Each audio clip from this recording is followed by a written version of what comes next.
போர் அடிக்குதா? உன்னை நம்பி 15 பிள்ளைய கொடுத்துருக்கேன்டி. எனக்கு புள்ளையே வேணாண்டி. ஆள ஒரு சாமி. 15 நாள் தான் ஆச்சு, இன்னும் 30 நாள் இருக்கு. ஒழுங்கா மூடிட்டு இரு. என்னால முடியலடி, ப்ளீஸ். என்னடி பிரச்சனை உனக்கு? புள்ளையா இதெல்லாம்? ஒன்னு அங்க ஓடுது, ஒன்னு இங்க ஓடுது.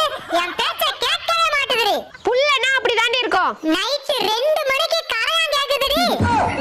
அது கூட பரவாயில்லடி. ஒன்னு பாட்டு பாடுனாதான் தூங்குது, ஒன்னு லைட் போடுமா நைட் ஃபுல்லா விளையாடலாம்னு சொல்லுது, ஒன்னு அரிக்குதுன்னு விடிய விடிய சொரிய சொல்லுது.